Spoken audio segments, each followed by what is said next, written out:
Hello and welcome to today's show, coming to you live and on location. Now, before we go too far, we need to get our disclaimers out of the way. I am not a Tennessee licensed general contractor, residential contractor, limited residential contractor, contractor $25,000 or less, nor mechanical contractor.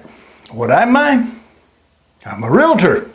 If you have real property to sell in the greater Murfreesboro, Rutherford County area, then call Dale to sell at Benchmark Realty 615-409-SOLD. That's 7653 or 615-809-2323. Now, what are we going to do today? Well, first I got to tell you, we're going to work on this pop-up drain. Now, what is a pop-up drain? What are the differences in drain? Well, first thing we're going to get around to is, if you go to the store to get a replacement part, they're going to ask you one question first, one of two things. Is it an overflow drain? Is it a not an overflow drain? And what is the difference? Well, I'll show you this little picture right here. Notice one of them has holes in this location. The other one has no holes in this location. What is that for? Well, this is a vanity. It's a vanity with an overflow, and whether you cannot see it from this camera angle, there is a little hole, a little belly button right here, where if you have the stopper fixed, in theory, you can draw the water all the way up to the top and it will run down the overflow, find those holes in the drain, and then go down the drain without ever having overflowed and ruin your nice little house. Now, let me show you what we're going to address today. You see this picture? Yes, let me tell you how that came to be. Some numpty who doesn't use the top floor use this product. Normally, because he doesn't use the top floor, the water closet doesn't get used and the water evaporates down, leaving that hard mineral film around the bowl. And we use Kaboom. It works great for that.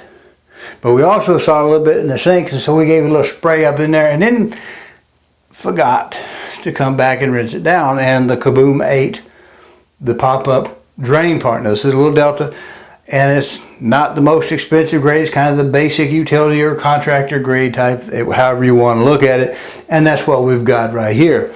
Now, I can take the opportunity to upgrade and put a fancier, nicer faucet here. I can also, it may have the kit, the drain kit with it, and then have to worry about whether or not I'm leaking down below and all the other good stuff, and leaking behind at the faucet level at the valves. Or I can get one of these. Here's a picture of that. What this is a general, universal replacement pop-up drain, and that's what we're going to use. Is we're going to put that in. And I'm going to show you how to do this. Not too hard. This has one of the little pull-up rods in the back. It's attached to a little flat linkage in the bottom. That then attaches to, I don't know what the professional term is, a ball rod. That actually lifts up based upon these little slots in that thing right at the bottom. So we're going to change this out because this is only $7. Have you priced a faucet lately? And this one doesn't leak. It's just, chrome, but then again, everything else is chrome in here, including my brand new 4 knobs I put on the cabinets. So I don't think I'm going to replace it. I think I'm going to just change this and only have one connection to worry about whether or not it leaks, which is going to be the ball nut. And it's this thing right here, if you look at this picture. All I have to do is loosen that ball and the rod will come out. Now, before I do that, on the old one and the new one, I want to lasso it somehow with a string or that. Otherwise, with the old one that's broken, I'm not going to use, you could use a knife and lift it back up. When I drop the new one down into the sink drain, I don't want it to fall where I have to fidget back and forth trying to find the holes to get the rod in. So I'm old, it's hard for me to get down and get back up. So if I'm here and I don't have the helper do this for me, where I can kind of just give the speech to, do this, don't do that, that kind of thing, I don't want to get back up, back down a whole lot. So if I do that, if I use a string, I can kind of tug on it just a little bit, get it lift up, and it's just a little easier to do if you're doing a one-man job. So doesn't take much. I think a simple crescent wrench, something like this, probably going to be all I need to do to loosen up that ball nut in the back. So next time you see me, we'll look at it working. How about that? Well, let's wrap this up. I do want to say, I'm just trying to reposition the camera a little bit. We can see the sink a little bit better. Let me see if I can get in on that drain a little bit better. All right. Now with this, one of the things you want to do is you do want to operate it. Make sure it operates properly. Pull that knob up. Turn the water on. And then what we would do is we would do a hold water test and a drain test. We will look underneath, watch for any kind of a bubble showing up, indicating that water's going down and air is coming up. We can put paper. We can put paper underneath there to see if we got any kind of drippage going on. But we can also fill it up and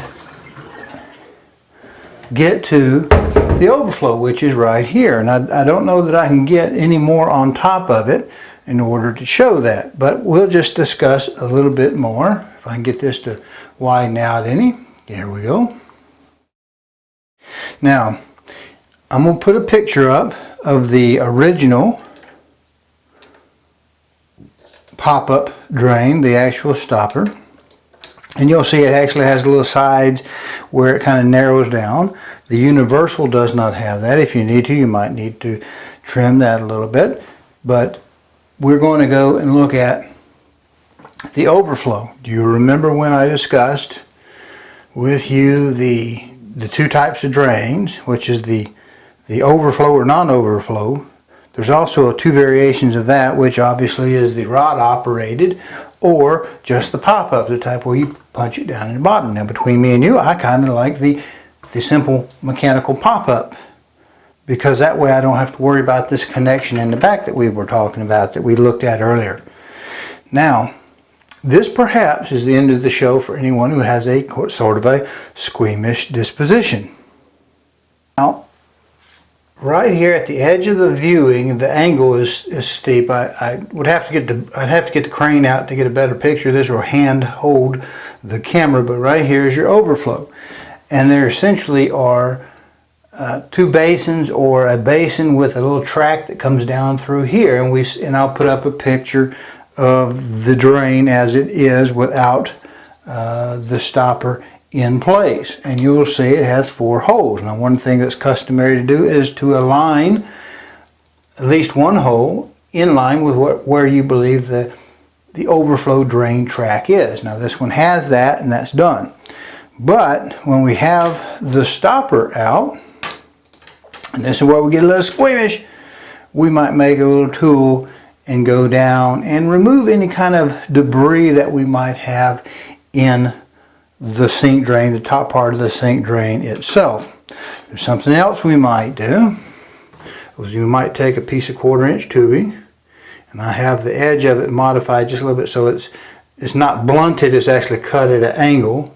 And with this, we might go down into the drain and see, because it's flexible and it's not going to hurt anything, is to see if we can clear any of the debris down to the sink. Now, if you have something as compressed air, this is not a recommendation, but you can also sometimes go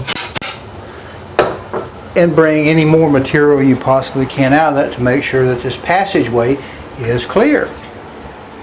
Now, here's a picture of, and this is the rough part.